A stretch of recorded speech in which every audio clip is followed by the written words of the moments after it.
볼게요. 참고로 이 작품은요, 우리나라의 가슴 아픈 어느 한 시대를 여러분들이 좀 아셔야 내용 설명해 줄게요. 뭐냐면 1997년에 우리나라는 IMF 외환 위기를 겪게 됩니다. 이 시기에 대기업만 도산하고 많은 사람들이 직장을 잃고 자영업자만 망한 게 아니라 농민들도 되게 힘들어졌어요. 그래서 이 당시에 농민들이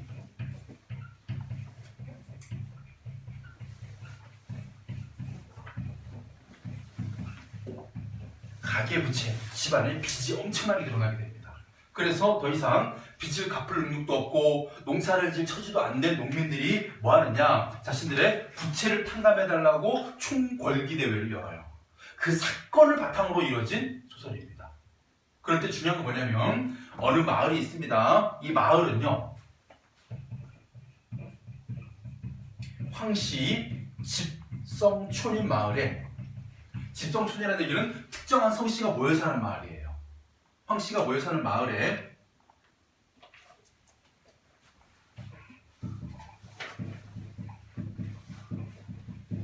황만근이라는 인물이 있습니다. 아버지는 6.25 때 돌아가셨어요. 유탄을 맞고.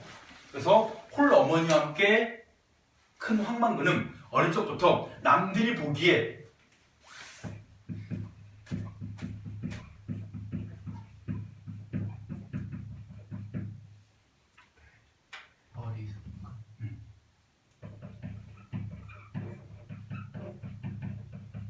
모자라고 어리숙한 인물. 그래서 사람들로 하여금 뭐에 되게 바보 취급을 받는 사람이에요. 그래서 만근이의 별명이 뭐냐면요, 반근이에요. 반근. 그러니까 반은 부족한 인물. 이거 반푼이의 좋은 말입니다. 별명이 반근이죠. 자, 이 인물이, 자, 첫 번째 스토리 시작입니다. 황만근의 실종. 소설의 시작이 황만근이 없어졌다. 시작을 해요. 그래서 왜 없어졌느냐? 그것을 알기 위해서 마을 사람들이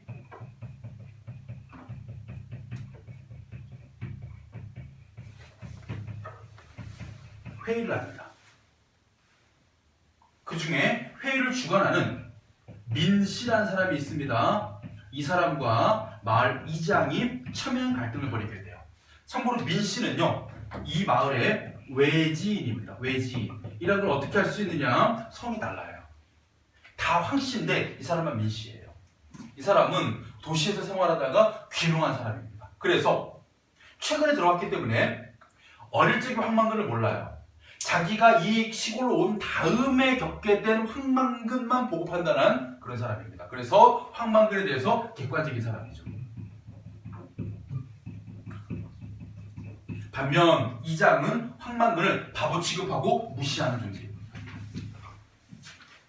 그래서 왜 안 들어왔을까요? 황만근 씨가 낸들 나나 어디서 술 처먹고 자빠졌겠지 라고 별 신경도 안 쓰고 무시합니다. 그러다가 이런 얘기가 나오기 시작합니다. 황만근이 실종하게 된 이유 중에서 전날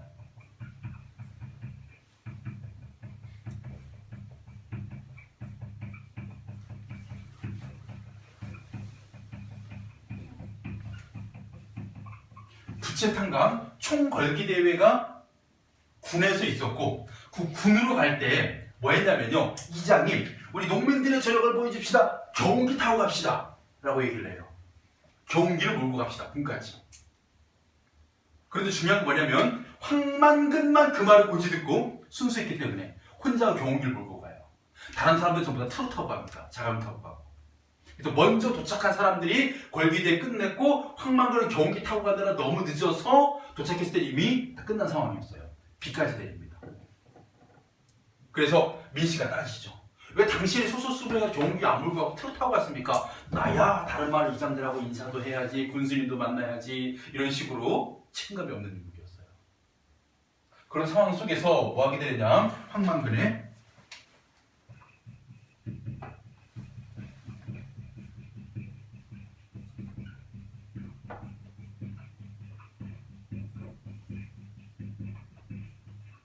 부재를 느끼는 마을 사람들. 만근이가 없으니까 그동안 황만근이 어떤 존재였는지가 역으로 드러나게 돼요. 우리 대표적으로 평소에는 집에 엄마라는 분이 그러잖아요. 엄마가 시험 잘 봤어?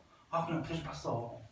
어떻게 공부 잘 돼? 아 그냥 알아서 해. 엄마 신경 쓰지 마. 자꾸 평소에 무시를 해요. 그러다 어느 날 갑자기 엄마 저기 외할머니 좀 만나러 좀 친정 좀 갔다 올 테니까 아빠랑 한 이틀만 있어. 그래서 엄마가 딱 없어. 집안이 쑥대밭이 되죠.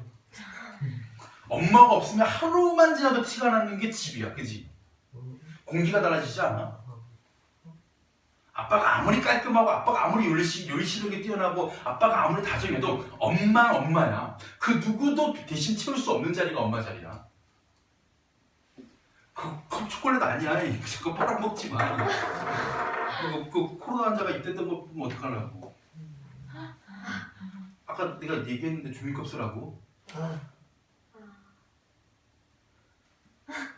또 그래서 손을 또 입에 가져다 대네. 수업 시간에 마스크 착용하세요. 뭐라고 안 하겠습니다. 그래서 착용하세요. 들어올 때 손소독도 하고. 근데 스프레이는 계속 문손잡이 이런 데 다 뿌리거든요. 화장실 손잡이도 뿌리고. 그러니까 저거는 스프레이는 따로 뿌리지 마시고 펌핑하는 거 있지. 마스크 써도 돼. 왜 그러냐면 황만근이요. 이 마을에서 온갖 힘들고 잡다한 일을 다 도맡아했어요. 대표적인 게 뭐냐면 마을회관의 공동 분뇨를 퍼다가 자기가 직접 만든 구덩이에서 얘를 썩혀요. 그런 다음에 그걸 비료로 만든 다음에 또 골고루 나눠줘요, 사람들에게. 두 번째, 마을에 제사를 지내는 용왕제라고 해가지고 이게 있어요. 용왕에게 제를 지내야만이 바다에도 파도가 안 일고 풍년이 든다 해가지고 제를 지낼 때 어떤 풍습이 있었냐면요, 돼지에게 색동옷을 입혀요. 그래서 제물로 바칩니다. 그것도 황만근이었습니다.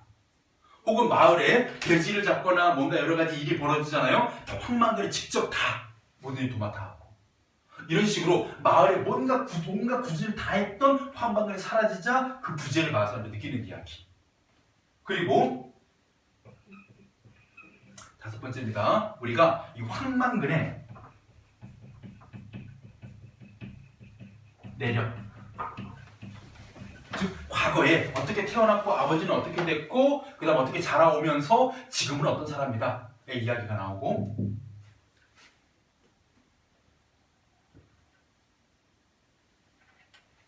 여섯 번째입니다. 결국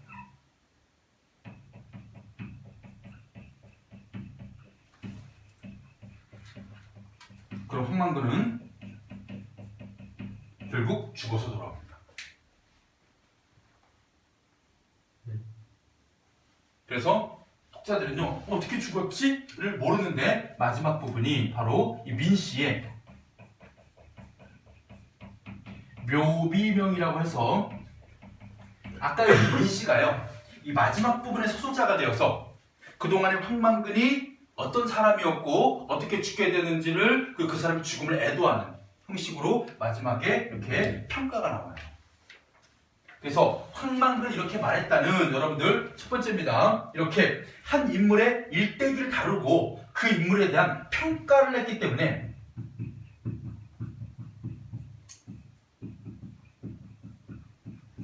이건 우리가 알고 있는 고전소설의 전 형식을 계승한 작품이에요. 마치 유자수전처럼. 작년에 왜 재작년이구나, 유자수전 생각나요? 유재필. 그것도 유재필이 어떤 사람이었는지 얘기해주면서 관련된 일화들이 나오잖아요. 참 이 작품도 마찬가지 전 형식이다. 되게 중요합니다. 기억하세요. 전 형식. 그리고 황만근은요, 사람들에게 어리숙하다, 모자라다, 반근이다 이렇게 놀림을 받지만 결국은 마을을 위해서 엄청나게 희생했고 자기 어머니에게 엄청난 효자였고 자기 아들에게 너무나도 좋은 아버지였습니다. 그리고 황만근은 결국 민씨의 평가를 봤을 때 긍정적인 인물이었잖아요. 그러면 이때 황만근과 또 비교될 수 있는 인물이 있어요. 이정? 누구? 아니요. 나상의 형. 아 맞네. 겉으로 보기에는 뭐한 사람이었지만, 모자란. 어리숙하고 모자란 형이었지만 결국은 동생을 위한 사랑, 결국 자신의 죽음이 동생에게 해가 끼치지 않도록 절대로 아는 척하면 안 된다라 했던 그 형, 보면서 마지막에 칠성이관한테 물어보잖아요. 너는 누가 더, 그치? 누가 더 잘, 그러니까 뭐라고 그때 뭐라고 표현했지? 그것도 머릿속에다가 좋은 뜻이었는데 옳았냐 이런 식으로. 그치? 올바른 삶의 방향을 모색하는 그 작품의 내용에서 형 같은 인물이에요. 겉으로 보기엔 이런 인물이지만 실제로는 그죠? 이런 인물. 그랬을 때 여기 어느 부분이냐면요, 요쯤이에요. 요쯤. 황만근의 부재를 느끼면서 황만근의 이야기가 나오는 부분입니다. 내력이 나오는 거거든요. 4번, 5번쯤에 해당되는 부분이죠. 마을에서 젊은 축에드는 45살의 황영석은, 황만근이 참고로 이때 마을에서 젊은 축 이런 부분에서요,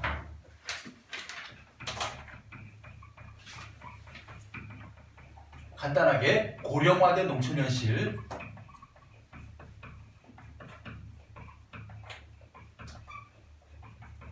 마흔다섯 살이면 청년이. 실제로 저희 마을에 고향에 내려가면요, 저희 고향 청년회장 하시는 형님이 52세세요. 그러니까 52살인데 청년회장을 하고 계셔. 마을 이장님은 70 되시고. 저희 어머님이 이제 조금 있으면 80대시거든요. 제가 좀 늦게 태어나서.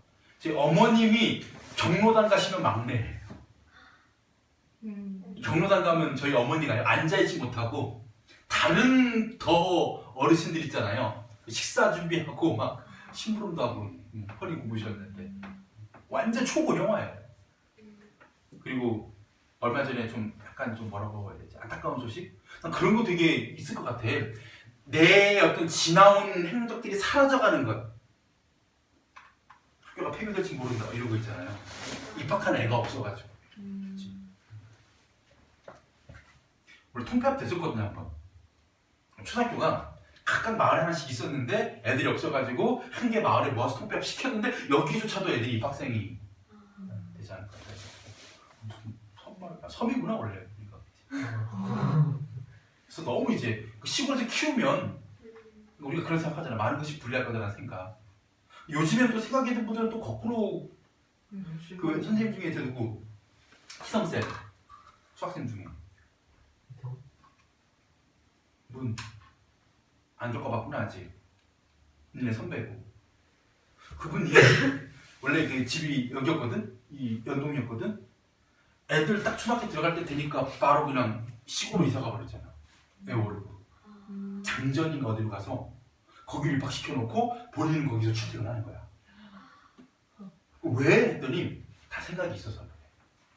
그러니까 어릴 때부터 애들에게 이런 막 학원 무슨 뭐 이런 거에 막 찌들게 하지 않고 자기가 봤을 땐 초등학교 때는 정말 노는 거.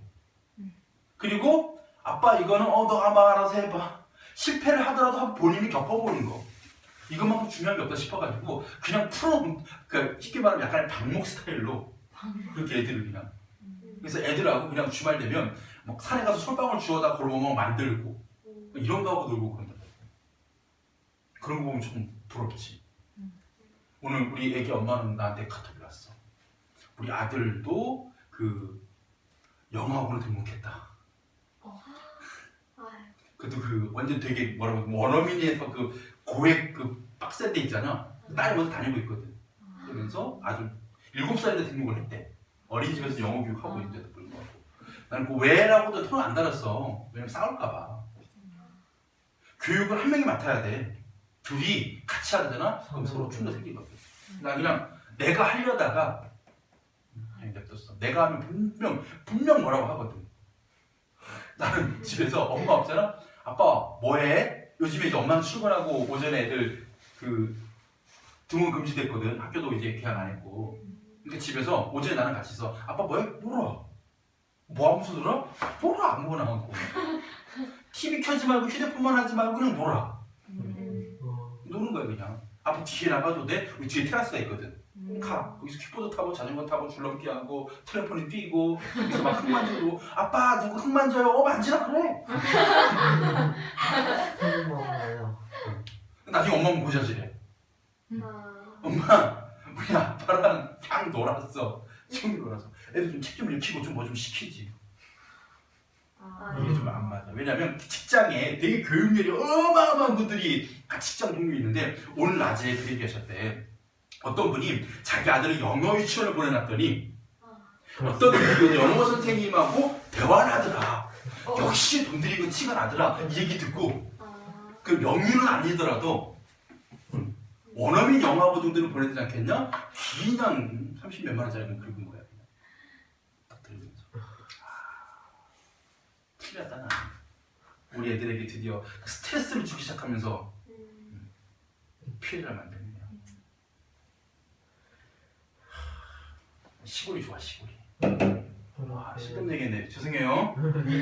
얘는 뭐냐면요. 그동안 황망했던 일, 벽돌을 찍고 구덩이를 파서 지은 마을에 간 변소에서 분뇨를 퍼내면서 황망근의 부재를 알게 되었다.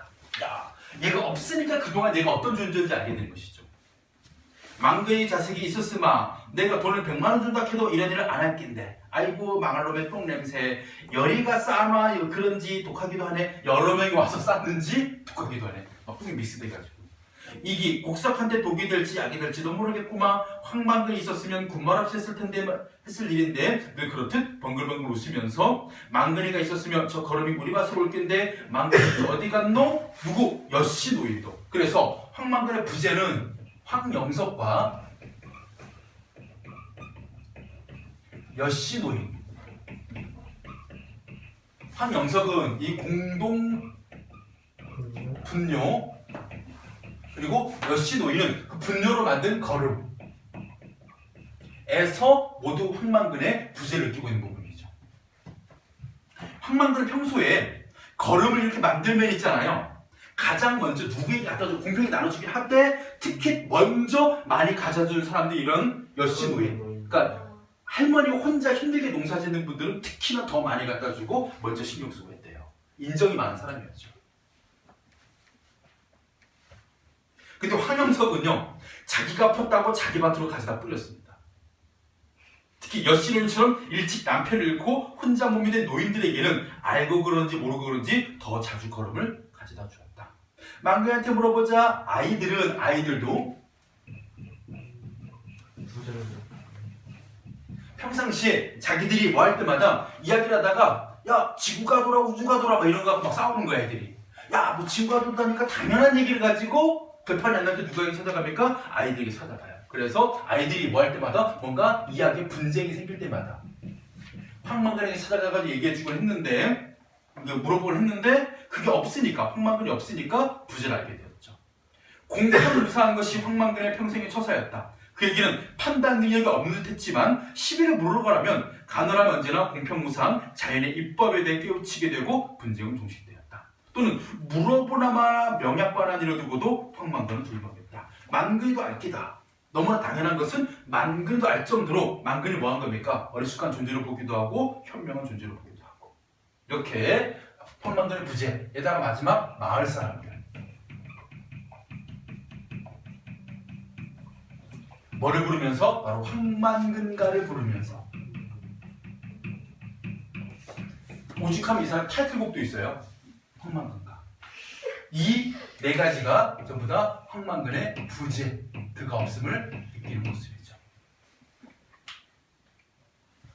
황만근가, 황만근의 노래, 아니 황만근에 관한 노래는 이렇게 부른다. 먼저 황 단호하게 소리쳐 귀를 끈 다음에 한 박자 쉰 뒤에 만근 하고 두 박자로 느릿하게 부른 다음에 백분, 찌번, 역근, 팔분, 두바리 빠르게 세고 마지막으로 그래 반근 하고 부르면 황만근가예요. 그래 반근은 황만근의 별명이고요. 여기는 백분, 찌번, 역근, 팔분, 두바리는 모두 황만근의 평상시의 말투. 그러니까 이 발음이 정확하지 않았습니다. 특히 백분은 좀 안타까워요. 뭐냐면요 황만근 어릴 적부터 잘 넘어졌어요. 그래서 쿵쿵 땅바닥에 머리 찢는 거야.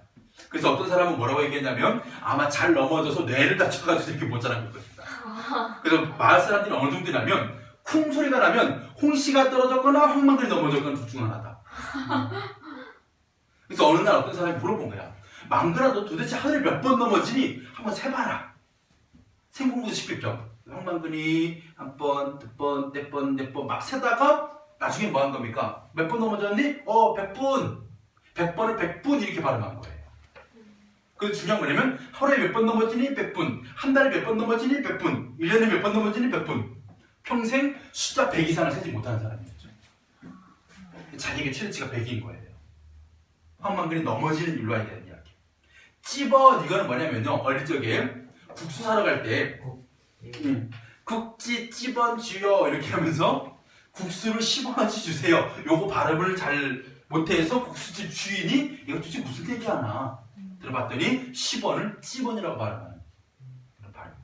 뒤에는 뭐 역근, 열근을 역근 주세요. 그리고 8푼 요거는 제대로 했네요. 두 마리, 생선 두 마리를 두 마리 이렇게 발음하는 거. 그보다 황만근이 어떻게 살아왔는지 그리고 황만근이 어떤 게 발음을 하고 있는지를 보여주는 그런 노래였죠.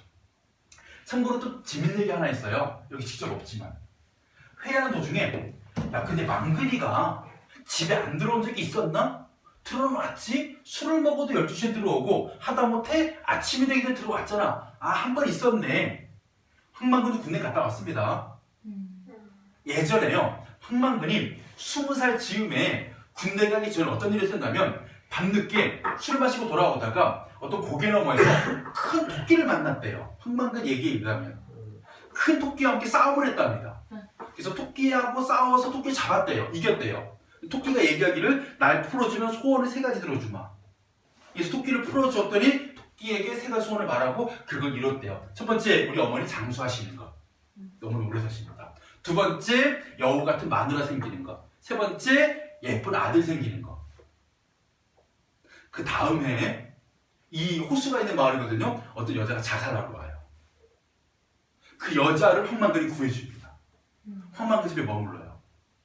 그러면서 그 사이에서 아기가 하나 태어나요. 그리고 그 여자는 도망가 버립니다. 그리고 나서 그 다음부터는 어머니를 모시고 어린 아들을 키우면서 황만근이 자라게 된 거예요. 근데 중요한 게 뭐냐면 어머니와 아들의 식성이 정반대입니다. 어머니는 밥상에 비린 것이 없으면 밥을 안 먹고 아들은 비린 것이 있으면 돌아앉아 버려요. 생선 같은 거. 그래서 밥상을 2번 차립니다. 어머니 밥상, 아들 밥상. 자기는 서서 먹어요. 부엌에서. 황만근. 그러면서 한 번도 불평 안 합니다. 심지어는 황만근이 모든 분야의 기술자예요. 심지어는 경기도 남들의 시동도 못 거는 거 자기는 몇십 년째 끌고 다니고요. 특히나 이 사람 왜 이렇게 돼지를 잘 잡고 왜 이렇게 손질 잘하냐? 바로 어머니와 아들의 반찬거리 마련을 위해서 보통 돼지 잡는다. 가서 나서서 열심히 하면 그 고기 몇 점을 그 수고비로 줬거든. 그걸 얻어오느라고 열심히 하던 게 나중에는 기술자가 돼버린 것이었죠. 그랬더니 그가 이 걸기대회에 고장난 경운기를 끌고 밤에 그러니까 갔다가 결국 늦어서 어머니들이 생선 사고 끌고 오는데 몇 번이고 사고가 날 뻔해요. 그러다 결국 뭐 하게 됩니까? 이 경운기가 이제 그 낭떠 옆에 있는 그 도랑으로 빠지게 되고 경운기가 부서지고 그 경운기를 버리고 올 수 없어가지고 황만근은 밤새 경운기를 지키고 있다가 거기서 동사한 거예요. 얼어 죽은 거죠. 그게 황만근의 죽음이에요. 황만근이 이렇게 말했다. 이거는요. 이 걸기대에 떠나기도 그 전날입니다. 황만근이 여기 있는 민씨와 술을 마셔요. 술 마시면서 딱 이 말을 합니다. 농사꾼은 절대로 빚을 지면 안 된다. 자기가 할 수 있는 만큼 하고 어떤 집은 자기가 감당하지 못하면서 트랙터다 이양기다 막 갖다 놓고 다 빚이 쌓이고 농사는 그렇게 지으면 안 된다. 자기는 앞으로 농사를 짓게 되면 정말 성실하게 잘 지을 거다. 이 얘기 하면서 다음날 이 부채를 탕감해달라고 걸기대에 가거든요. 저 마지막이 너무 가슴 아팠어요. 황만근은 빚이 없는 사람이었어요. 자기는 정작 빚이 없는 사람이 한 번도 빚지고 산 적이 없거든요. 빚이 없는 사람이고 이 마을 사람들이 빚진 사람들이었어요. 이 정부에 부채가 있는 사람들이었습니다. 황만근만 못 돌아본 것이었죠. 그게 되게 가슴 아픈 이야기예요. 이게. 자, 그리고 나서 황은 성씨를 말한다. 신대일리 황씨들은 하면서 이 마을의 내력과 세조 내려가 보면 황만근의 부친은 전쟁 중에 죽었다. 그의 어머니는 이미 그를 뱃속에 베고 있었고 왜 황만근의 이름이 황만근이냐? 바로 이 마을에는 만근산이라는 산이 있었거든요. 그래서 이 산이 이 마을의 중요한 존재였기 때문에 그 이름을 따가지고 황만근으로 지었습니다. 그런 다음에 페이지 넘겨보면 백분이 뭘까? 바로 숫자 100번. 또 내려가 보니까 찝어는 뭘까? 국수가게 주인이 보태준 별명. 국지 찝어넣지만 쪼요 하는 부분에서 황만근이 혓잘 같던 어리적 발음 나타나는 부분이었죠. 자, 1번 문제 보겠습니다. 장면별로 황만근의 성격을 평가하는 말을 A, B, C, C요. 여시로에게 걸음을 더 자주 가져다던 얘기는요. 본인이 약자이면서도 다른 약자를 배려함. 몇몇모. 아이들의 정식을 분쟁시켜줍니다. 이것은 편파적이지 않고 공평무사하죠. 그리고 명약 관한이라 두고도 황만근이 거명되는 건 좀 안타깝지만 어리숙함. 야, 이거 황만근도 안다. 보통 우리가 이러잖아요. 야, 이거는 3살짜리도 안다. 이건 바보도 안다. 그래서 이 명약 관한 일은 바로 황만근의 어리숙함을 사람들이 놀리게 하는 거죠. 특히 이 작품의 특징이 뭐냐면요. 앞부분은 일단 외부 소설자이기를 하고 뒷부분이 민식이긴 하지만 모두 황만근이라는 사람이 사람들이 그렇게 놀림을 받고 있지만 결국 뭐합니까? 그 사람의 부재를 강하게 느끼고 있고 마을이 어떤 존재였는지 황만근에 대한 우호적인 시각이에요. 그러면서 답이 4번이 되는데 그럼 이 작품에서 비판의 대상은 뭐냐? 첫 번째입니다. 이기적인 마을 사람들.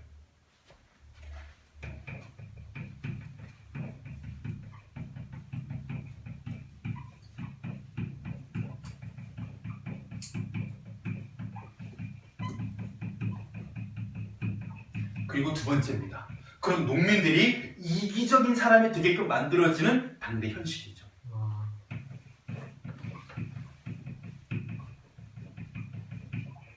뭐였어요?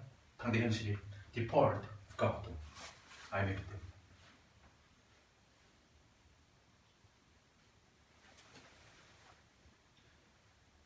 내가 보기에는 원래 수능에 과학 지문에 절대 바이러스 얘기는 안 나올 거야. 가슴 아프고 후회하진 않겠지. IMF도 바로 나오진 않았거든. 2년 전인가 왜 그거 나왔었잖아. 그 외환 위기 그에 대한 이야기가. 예전에 규칙문제 있을걸. 그냥 한번 그 마다인지 뭔지 사가지고 풀어봐봐. 여기 보면 한 2년 전에 사회 경제 지문에 수능 기출 지문에서 그거 있었어. 그 외환 그 가치가 이렇게 뻥 하고 커지는 거. 갑자기 뭐 엔화 대비 뭐 원 가격이 달러 대비 원 가격이 빵 하고 떠버리게 되면 쭈킹 현상이 있거든. 그로 인해 가지고 뭔가 이제 그 나라의 경제 위기가 초래된다 그 얘기가 있어. 그래서 디폴트라는 표현을 쓰거든. 그 뒤로 지문이 있었어. 그것도 몇 년 지난 다음에 거론되잖아. 그리고 바이러스는 작년에 거론됐죠. 레트로 바이러스가. 그래서 원래는 아마 바이러스 직접 거론되진 않고 역사 교과서에 실을 건 않겠다 새로. 이번에 이쪽 역사지. 원래 역사 교과서 실 이야기가 이것도 있고 탄핵도 있고.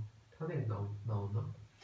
광화문 촛불시 나오지 않을까요? 나올 것 같긴 해요. 적으려고 하면 적을 거 많을 텐데. 그지 그건 나오게 될 것 같아요. 그거는 근현대 사회의 실력이. 그게 이때 그 현대사로 넘어오면서 뭐 초대 대통령 누구, 뭐 2대 누구, 3대 누구 다 이 승관이 그러면서 나오는 게 뭐 4.4.5 개헌 뭐 이런 거 나오고 그다음에 4.19 그거 하야 이런 걸 끝나잖아. 네. 근데 뭐 박정희가 뭐 5.16로 시작해가지고 11.5 사태 때 뭐 그냥 골로 가 이런 거 다 나오잖아. 그 중간에 좀 좋은 게 새마을운동 이 정도. 그러다가 전두환 때, 그지 뭐 하다가 6.29 선언, 노태우 때 5.18 올림픽. 그다음에 김영삼 때 금융실명제, 삼풍백화점 붕괴. 김대중 대통령 때 왜 그 남북 공동선언 이런 거 있잖아. 그 통일을 위해 가지고 노무현 대통령 때도 무슨 남북 공동선언 나오다가 이명박 때 자기가 나도 그러면 이 역대 대통령처럼 뭔가 내 임기 때 내가 뭔가가 있어야 되네. 강사업. 뭐 있었을까? 3대강? 업적이라고 할 수 있는 거. 없죠. 4대강은 업적이 아니지. 탄핵은 결국 그게 최악의 정책이었지. 원래 처음 시작은 뭐였는 줄 알지? 대운하 사업이었어. 4대강이 원래 이름 대운하 사업이었어. 이 우리나라 강을 이어가지고 문화로 만든 다음에 육로로 뭐 그 서로 뭘 하겠다라고. 진짜 옛날에 자기 청계천 성공하니까 서울에서 서울시장 시절에 그거는 그걸 생각한 거야 스케일을. 물론 현대에 있던 기업인으로서는 정말 대단한 사람이에요. 서울시장까지는 인정해요. 어떻게 좋은 사람이었다는 거. 대통령감이 아니었다는 게 문제지. 지금 와가지고 부정축지하고 깜빡거리고 가스 제거 아닌 거 아시죠? 맨날 거짓말하고. 네? 거짓말? 그 다스 지 건데 지 거 아니라고. 아, 여러분이 다 거짓말인 거 아시죠? 막 그러구나. 꼭꼭 한 방에 가 사람이. 그래서 자기가 왜 임기 때 그거 하나 남기려고 했던 게 그거잖아. 다행히 결과적으로 결과가 성공은 끝나서 다행이었던 거. 나로 발사. 원래 그게 한번 실패했었거든. 그 전에. 그래서 이걸 완벽 이게 0.001%로 5천만 있어도 가다 폭발한다며. 네. 그래서 그 자기 겨울에 쏘았어 그걸. 자기 임기를 넘겨버리면 이거는 그 다음 대통령 없애게 되거든. 어떻게 임기 내 어떻게든 자기 임기는 쏠려고 나로 발사. 그래서 쐈거든. 다행히 성공을 했지. 그래서 이명박 4대강 나로 다음 박근혜 차례. 국정농단 탄핵. 그럼 지금 현 대통령은요? 아, 중국 이전 뭐가 있을 것 같아? 코로나 코로나는 업적은 아니지. 없잖아. 옛날에 메르스도 있었고 왜 그것도 있었잖아. 여가고 신종플루도 있었구만. 아 그 뭐냐 아 그거 봉준호고 그 대통령 업적 아니잖아. 기생충. 남 남북 뭐 그런 판문점 아.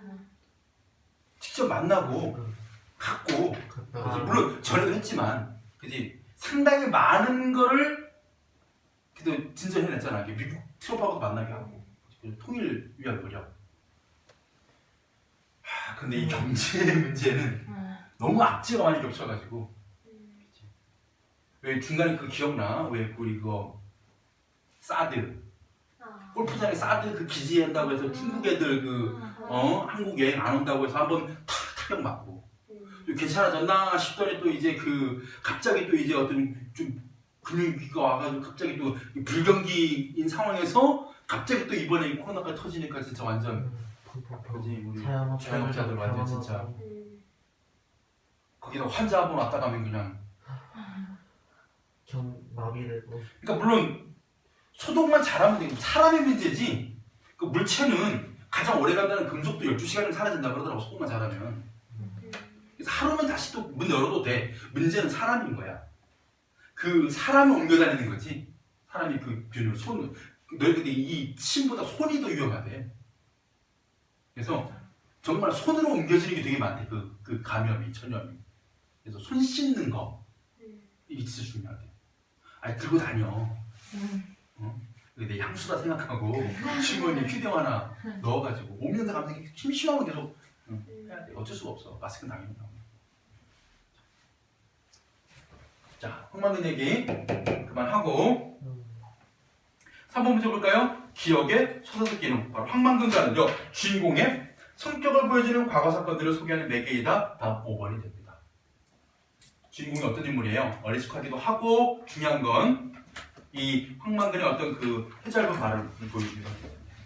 자 그리고 넘어가서 하나만 간단히 다루고 오늘 마칠 텐데 간단히 다루겠습니다. 뭐죠? 148쪽에 뭐였지? 200 이게 안 하셨나요? 네? 도시화지요. 문제 풀어서 예. 그래서 1번까지는 하셨죠?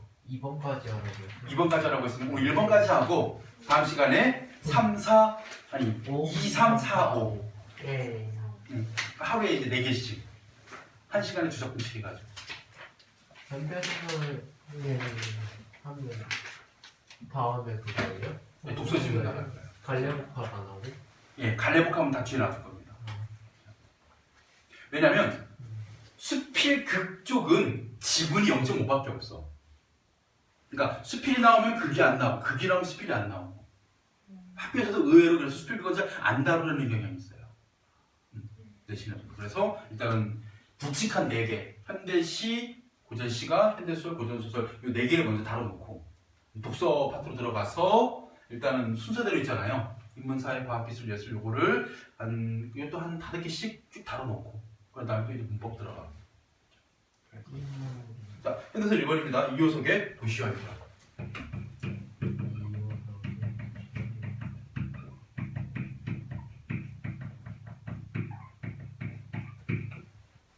원래 이효석 하면 뭐가 떠오릅니까? 이효석. 화생원이 조선달과 봉평장에서 대화장으로 넘어가면서 동일한 아이와 동행을 하게 되었는데 치찍이 왼손에 들려있고 메밀꽃 피우려. 예. 이 사람 강원도 출신의 농촌술가거든요. 근데 그런 메밀꽃 필 무렵은요 어느 정도 이 사람이 좀 완성기, 소설의 어떤 완숙함이 묻어났을 때 쓴 작품이고요. 요거는 그나마 좀 젊을 때 21살 때 쓴 작품이에요. 이게 도시 생활하면서요. 어떤 도시 생활이냐면 바로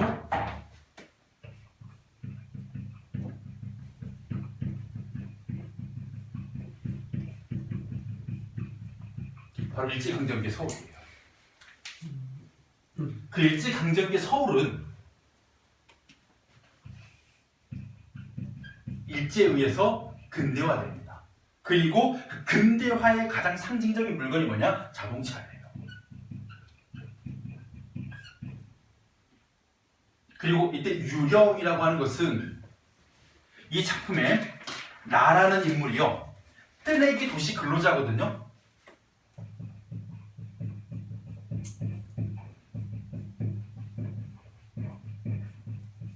이 나가 따로 마땅한 거처가 없습니다. 나도 집이 없는데 가난한 처지예요. 그래서 그날 벌어 그날 먹고 사는 그런 일용직인데 집이 없으니까 뭐 하냐면 동대문이나 혹은 동묘 같은 데 가가지고 서울 동쪽 지방이야. 종로구 숭인동, 창신동 옆에 숭인동이라는 동네가 있어요. 그러니까 전철 1호선 타고 가면요 동대문역 다음이 이 동묘역이라고 해가지고 동대문과 동묘가 근처에 있어요. 아, 동묘 어딘지 모르는구나. 동묘라고 해서 동묘와 동묘. 동묘 종묘가 아니라 동묘. 묘예요? 예, 묘예요. 동쪽 묘지? 아니 누구를 모신 묘 사당이에요. 동. 우리나라에 문선왕을 모신 사당에서 문선왕이 누구냐면 공자입니다. 그래서 문묘라고 있어요. 문묘. 그에 대적해가지고 무관 중에 우리나라 사람들이 가장 좋아하는 중국의 무인이 있거든요. 삼국지에 잠깐만. 중국 사람이 제일 좋아하죠 원래는. 아니. 관우입니다. 관우. 관우예요? 관우를 모신 묘예요. 이 동묘가. 지금도 가면 서울에 실제로 있어요. 동묘가. 동묘 담벼락을 주변으로 해가지고 동묘 시장이 있거든. 옛날 정영돈이 지드래곤 데리고 와가지고 이게 패션이야 한 그 시장. 그게 동묘 시장이에요. 막 옷이 킬로그램으로 파는데 옷 한 벌에 얼마가 아니라. 여기에서 원래는 처마 밑에 잠을 자거든요. 그런데 어느 날 처마에 너무 사람들이 많아가지고 아예 묘 안으로 들어가자 하자 라는 생각을 하게 된 거야.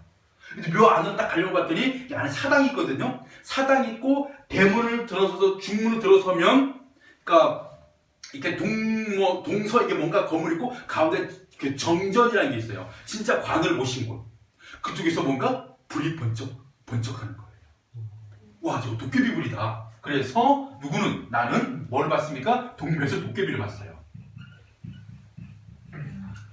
그래서 다음날 몽둥이를 들고 도깨비를 잡아야 되겠다. 그래서 정전 앞으로 들어가요. 가서 내리치려고 딱 봤더니 누구였냐? 바로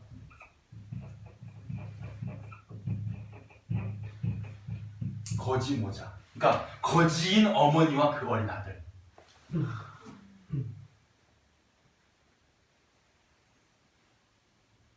그래서 여기서 왜 이러고 있느냐 해서 봤더니 자기가 다쳐서 그러니까 뭐 벌어먹지도 못하고 다쳤습니다 해서 한쪽 다리를 다 걷어 보이는데 이 발목이 없어진.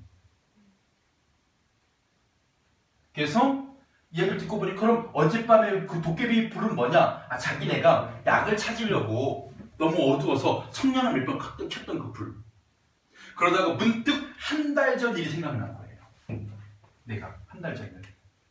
한 달 전이구나 이게. 달포 전에. 뭐냐면 친구와 함께 술을 먹고 같이 김씨하고 술을 먹고 지나가다가 사람들이 우르르 몰려있는 장면을 발견하게 됩니다. 거기에 보니까 자동차 밑에 어떤 여인이 깔려있고 그 옆에 어린 아이가 울부짖고 있는 모습. 그때 깔렸던 여인이 이 여인이었어요. 사고가 난 거죠.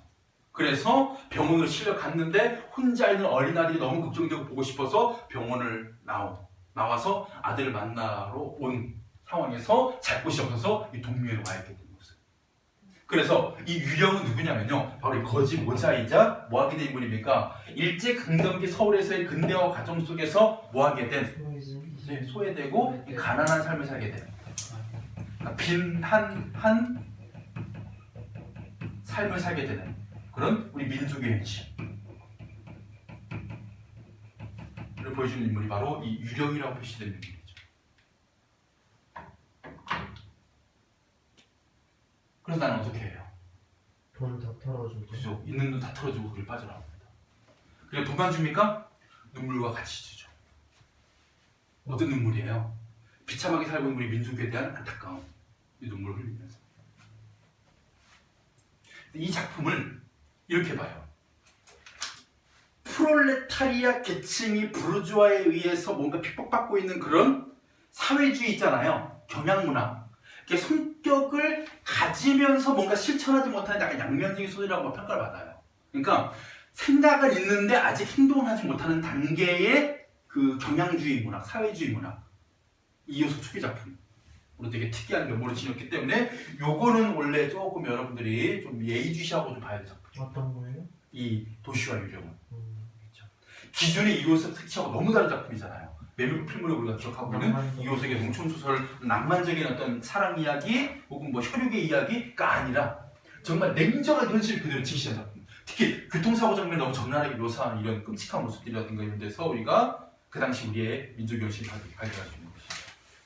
그래서 이번에 보기를 보시면 이 작품이 식민지 조선인이 근대적 문물과 제도를 향유하기는커녕 그에 의해서 치명적인 위해만 입은 상징적인 상황을 통해 일제강점기를 비판적으로 형성하고 있다. 서술자는 교통사고 현장과 피해자의 비참한 상태를 충격적으로 묘사하고 자동차와 자동차 사용자에 대한 인물들의 부정적 태도를 드러냅니다. 그래서 일제에 주도된 근대화에 대한 당대 비판적 의식을 대변하게 됩니다. 그리고 이런 일련의 상황이 어디냐면 더는 성스러운 공간으로 인식되지 않는 장소, 바로 동묘입니다. 참고로 동묘라는 곳이 있잖아요. 우리 조선 사람들이 자주적으로 세운 묘가 아니에요. 예전에 임진왜란 때 우리나라 도와주러 왔던 명나라 장수가 있잖아요. 어떻게 일본 가토 기요마사에게 공격을 당해서 부상을 입었을 때 목숨을 건지거든요. 그러면서 이런 소리를 합니다. 관우가 날 보살폈다. 그래서 조선 땅에 관우의 묘를 세워야 되겠다. 해서 세워진 사당이에요. 우리의 주체로 세워진 사당이 아니죠. 조선인 하층민의 증언을 통해서 조선의 피식민 상태를 부각하고 조선인의 처지에 대해 연민하게 놓은 작품이죠. 자, 빠르게 풀이하고 맞춰보겠습니다. 1번 A 뭐였냐면요, 그 여인이 어젯밤 불에 대해 해명하는 부분이었어요. 그리고 B 부분이 네 그렇답니다. 제 다리가 이렇게 된 이유는 그때 그 자동차 때문이었습니다. 교통사고 때문이었습니다. 라고 얘기하는 부분. 그래서 1번에 3번이 되죠. 모두 자신의 행적이나 처지에 대해서 여인의 소명, 해명으로 여인을 둘러싼 사건의 내막이 모두 드러나죠. 왜 어젯밤 내가 도깨비불을 보았는가? 흥량불. 그리고 여인의 다리가 왜 이렇게 되었는가? 교통사고. 오늘 작품들이 왜 이러니 다들? 그치? 이게 뭔가 하나 쓱 하고 뭔가 돌덩이 하나 끼고 가는 느낌이야. 2번 볼게요. 동묘가 이 공간이잖아. 더 이상 성스러운 곳이 아니라 음침하고 우중충한 것. 바로 조선의 현실을 보여준다. 여인 한쪽 다리가 차마 눈으로 보지 못하는 것은 바로 우리 민족이 받은 위해를 상징으로 보여주는 것이죠. 그리고 사고를 한 자동차 사용자에 대해서 아니나 다를까 부정적으로 반응한 것, 본문에 뭐라고 되어 있냐면요. 149쪽에 5번째 줄에 불량배와 기생년들이 가득하였다. 자동차에. 부정적 인식이죠. 그래서 근대화에 대한 비판적 인식. 그리고 내가 자신의 돈, 얘도 지금 집 없는 애거든. 그래서 돈. 눈물과 같이 줬어요. 뭐한 겁니까? 이런 조선인의 처지에 대한 안타까움이 드러나죠. 답은 3번입니다.